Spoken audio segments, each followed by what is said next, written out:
Mano, você sabia que existe um Jäger que só apareceu uma única vez em todo o material oficial de Círculo de Fogo? E mesmo assim ninguém sabe até hoje de que geração ele é? Pois é, cara, o vídeo de hoje promete. Fala, meu querido, eu sou o Gabriel, tudo tranquilo? Hoje o vídeo é sobre o Victor Alpha, um Jäger que boa parte do público nem sabe que existe, porque ele nunca apareceu em nenhum dos dois filmes de Círculo de Fogo, mas que carrega uma das histórias mais pesadas de toda a franquia. Então, sem mais enrolação, vamos pro vídeo. O Victor Alpha é um dos personagens exclusivos da HQ oficial Pacific Rim Tales from the Drift, uma minissérie de 4 edições publicada pela Legendary Comics entre novembro de 2015 e maio de 2016, escrita por Travis Bishan, o próprio roteirista do filme original de 2013. O Guilherme Del Toro assina como produtor executivo da minissérie, o que coloca o Victor Alpha no mesmo grau de canonicidade, mano, de qualquer outro Jäger de filme. Pra te situar rapidinho do cenário, sem fugir do nosso protagonista, 2 semanas antes da luta que a gente vai detalhar, o Tacit Ronin saiu de um combate contra outro kaiju seriamente danificado,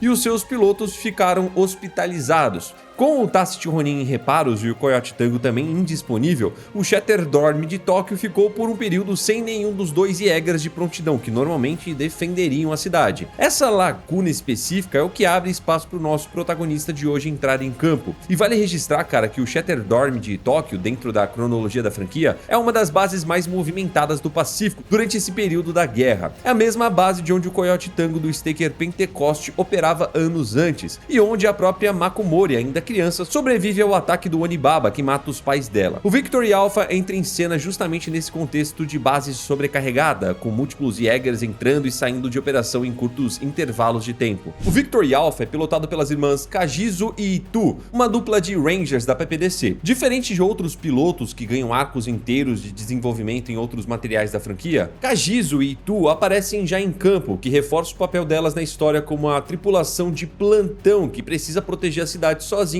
enquanto os Jägers titulares estão fora de serviço. Mesmo com pouco espaço de desenvolvimento, a relação entre as duas irmãs aparece de forma clara durante o próprio combate. Quando o Ragnarok acerta um golpe forte bastante para ser sentido dentro do Compod, é Kajizo quem grita pelo nome da irmã, com medo de que ela tenha se machucado, e Itu responde tranquilizando ela. Mais adiante na luta, é Itu quem fica preocupada com o rumo do combate e sugere ejetar, enquanto Kajizo, decidida, insiste em continuar até vencer o Ragnarok. Esse pequeno choque de temperamento entre as duas, uma mais cautelosa e a outra mais determinada, é praticamente tudo que a HQ dá pra gente sobre a personalidade de cada uma, mas é o suficiente para estabelecer uma dinâmica de irmãs real dentro de poucos quadrinhos. E vale um paralelo, cara, com o resto da franquia aqui. Pilotar um Jäger em dupla de parentesco não é exclusividade do Victor Alpha. O Cherno Alpha é pilotado por um casal, Sasha e Alexis Kaidonovski. E o Crimson Typhon chega a precisar de um trio de irmãos trigêmeos, os Wei Tang, para poder operar os 3 braços do próprio Jäger. O sistema de drift, que exige sincronia mental entre os pilotos, parece favorecer justamente esse tipo de vínculo familiar, e Kajizo e Itu, como irmãs, se encaixam nesse mesmo padrão que se repete em boa parte dos Jägers mais bem-sucedidos da franquia, mesmo que o resultado no caso delas não tenha sido uma vitória. Sobre o design, segundo a Pacific Rim Week, o Victor Alpha é descrito como um Jäger de silhueta ampla, com um design que lembra bastante o do Tacit Ronin, o que provavelmente não é coincidência, já que os dois vêm da mesma leva inicial de construção japonesa. Ele tem ombros longos e estreitos, com 2 aberturas de ventilação visíveis em cada um, provavelmente ligadas à dissipação de calor do próprio reator interno. Um detalhe de engenharia comum em Jägers dessa fase inicial da guerra. A armadura do peito é protuberante e empurrada meio que para fora e tem um desenho parecido com o do Romeo Blue. Os braços são largos e de articulação dupla, permitindo uma faixa de movimento maior do que um braço de junta única. O tipo de engenharia que favorece golpes mais rápidos e ângulos de ataques variados. E o arsenal principal fica embutido exatamente nesses braços. 2 armas de energia que se acendem embaixo dos punhos e funcionam como a arma de ataque à distância de corte do Jäger. É esse armamento de energia que Kajizo e Itu usam para segurar o Ragnarok durante boa parte do confronto, antes do kaiju revelar a própria surpresa escondida. Comparando aqui agora com os outros Jägers da mesma geração inicial, enquanto o Cherno Alpha aposta tudo em soco e na resistência que ele tinha, sem nenhum tipo de lâmina, e o Coyote Tango usa canhões de longo alcance, o Victor Alpha parece ocupar um meio termo, armas de energia acopladas ao próprio punho, misturando alcance com combate corpo a corpo, sem depender de uma lâmina retrátil, como o próprio Tacit Ronin usa. É um design que, pelo pouco que a HQ mostra, sugere um Jäger pensado para versatilidade, não para a especialização extrema num único tipo de combate. E vale a gente destacar também, mano, que apesar de todo esse nível de detalhe visual,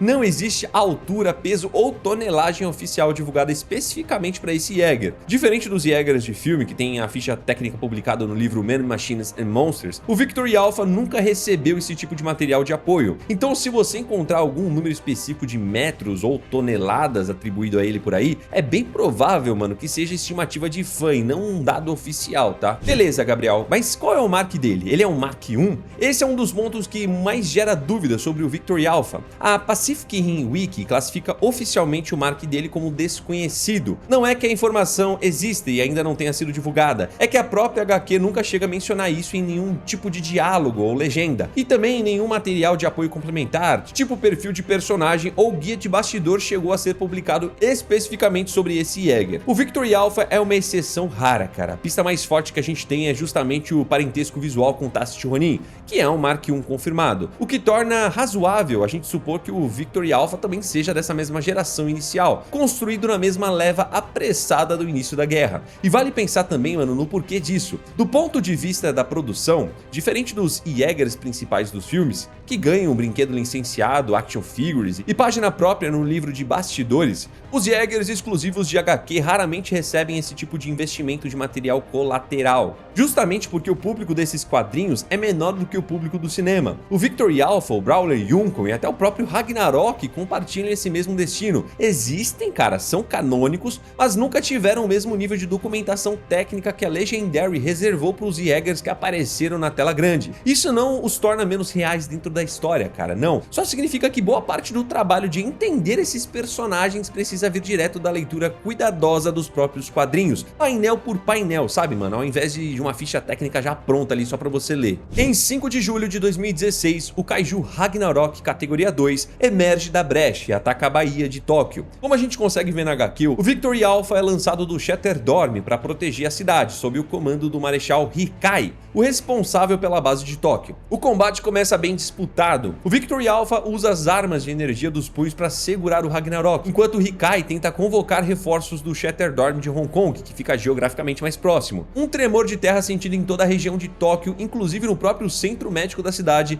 antecipa a chegada do Kaiju momentos antes do combate começar de verdade. A HQ descreve o Ragnarok como um Kaiju alto e magro, de pele bege opaca, corpo composto quase inteiramente de músculos, sem gordura aparente, com o rosto magro e quase esquelético, mandíbula longa e estreita e apenas 2 conjuntos de dentes frontais. No topo da cabeça, 4 tentáculos parecidos com cabelos, sem função especial aparente, e dentro da boca um brilho bioluminescente laranja que se estende até os olhos. Por baixo dessa aparência mais contida, ele guarda uma surpresa que muda o rumo inteiro do combate. No meio da luta, o Ragnarok revela um terceiro par de braços, que ninguém no comando esperava, e passa a atacar o Victory Alpha de ângulos que o Jäger não consegue cobrir a tempo. Segundo o HQ, o Ragnarok consegue atacar o Victory Alpha por trás nesse momento, com um golpe forte bastante para Kagiso e Tu sentirem o impacto de dentro do próprio Compod. É justamente esse ataque surpresa, vindo de um quarto braço que ninguém sabia que existia, que vira o combate de vez a favor do Kaiju, e que expõe assim na prática, né, uma das maiores fraquezas de qualquer Jäger dessa geração, a falta de informação prévia sobre um inimigo novo,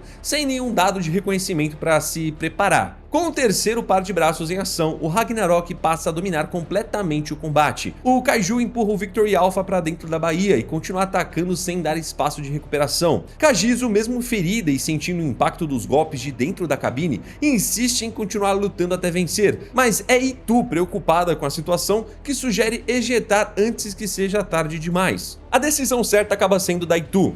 O Ragnarok continua o ataque até o momento em que as duas são forçadas a ejetar, escapando por pouco antes do próprio Victory Alpha ser destruído. Kagiso e Tu sobrevivem ao combate, mas o Jäger que pilotavam não. É esse o desfecho completo e único da carreira registrada do Victory Alpha, uma única batalha contra um único Kaiju terminando em derrota. E vale a gente reforçar um ponto sobre esse desfecho, porque ele muda a forma como a gente deve encarar esse Jäger. O Victory Alpha não foi destruído por falha de pilotagem, tá, cara? Nem por um projeto de engenharia ruim comparado aos outros Mark I da época. Ele perde porque o Ragnarok esconde uma capacidade que nenhum serviço de inteligência da PPDC tinha registrado antes, um quarto braço revelado só no meio do combate. Dentro da própria lógica da HQ, é uma derrota por falta de informação prévia sobre o inimigo, não por um Jäger mal construído ou mal pilotado. E é exatamente nesse momento que Tóquio fica sem nenhum Jäger de pé para poder se defender, o que obriga o comando a acionar como último recurso o próprio Tacit Ronin, ainda em reparos, com os pilotos ainda se recuperando da luta anterior. Uma curiosidade, cara, é que o sangue de Kaiju é retratado como um azul bioluminescente, tanto no filme quanto na HQ Tales from Year Zero, mas o sangue do Ragnarok, o único Kaiju que o Victory Alpha chega a enfrentar, aparece como um verde brilhante, especificamente em Tales from the Drift. Cara, será que teria alguma explicação pra isso ou foi apenas inconsistência de arte entre as edições? Fica aí a dúvida, né, cara? Outra curiosidade, cara, até onde a documentação oficial vai, o Victory Alpha é um personagem de aparição única, contido inteiramente dentro de uma única edição das 4 que formam Tales from the Drift. Ele não reaparece em nenhuma outra HQ, jogo ou material licenciado da franquia, o que é raro mesmo para um Jäger secundário, já que a maioria que recebe design e nome próprio costuma ao menos ser citada de novo em algum material posterior. Inclusive eu vi alguns de vocês comentando em outros vídeos e tinham algumas dúvidas sobre o Victory Alpha, então eu vou responder tudo aqui. Primeiro, o Victory Alpha é canônico? Sim, cara, ele é parte do material oficial da franquia, publicado pela Legendary Comics, com o Guilherme Del Toro como produtor executivo, então tem o mesmo status de qualquer outra HQ oficial de Círculo de Fogo. E vale sempre, mano, a gente checar se a fonte que você tá lendo é Pacific Rim Wiki oficial, ou uma wiki de continuidade alternativa. Existem versões de fã, cara, então com nomes idênticos, que inventam histórico de combate, pilotos e até de reconstrução do próprio Jäger que nunca aconteceram no material real. Algumas dessas versões chegam a listar múltiplos kaijus derrotados, datas de reconstrução e até filhos secretos dos pilotos. Nada disso, cara, tá na HQ oficial e vale também desconfiar de qualquer conteúdo que atribua esse tipo de detalhe ao Victory Alpha, sem citar Tales from the Drift como fonte direta. Segundo, cara, qual é o mark dele? Como a gente já viu, não existe confirmação oficial, a classificação é tratada como desconhecida, apesar do forte parentesco visual com o próprio Tacit Ronin, que é um Mark I. Terceira, ele derrotou um Kaiju? Não, cara, a única aparição documentada dele termina em derrota contra o Ragnarok. Quanto ele media em altura ou peso? Mano, não existe esse dado publicado oficialmente, é um dos poucos Jägers com design tão detalhado que nunca ganhou uma ficha técnica formal. Mano, por que ele é tão pouco conhecido comparado a outros Jägers de HQ como Brawler Yukon ou o próprio Tacit Ronin? Cara, provavelmente porque ele nunca foi o protagonista de nenhuma edição. Mesmo dentro da própria Tales from the Drift, o foco da minissérie sempre foi Duck e Kaori, os pilotos do Tacit Ronin. O Victory Alpha entra em cena só pra conseguir cobrir um buraco na defesa da cidade. Briga, né? Ele vai lá, perde e a história segue adiante com outros personagens. Ele nunca teve uma chance narrativa de se tornar tão conhecido quanto um protagonista, e talvez seja exatamente por isso que um vídeo dedicado só a ele, reunindo tudo que existe de real, faça tanto sentido, cara. É o tipo de personagem que só ganha profundidade quando alguém para pra poder juntar os poucos quadros em que ele aparece, ao invés de deixar ele solto, sabe? Como uma nota de rodapé só como mais um Jäger. E mano, a última pergunta, existe chance dele aparecer em algum material futuro? Cara, até onde a documentação oficial vai, não existe nenhum anúncio confirmando isso. Ele segue sendo até hoje um personagem de aparição única, o que de certa forma reforça o peso da própria história, mano. Não é um personagem recorrente que vai voltar em outro material. É uma perda registrada e encerrada dentro da própria HQ que ele ajudou a abrir. Mano, já deixa o like e segue o canal. Fique com Deus, um abraço, é nóis, tchau!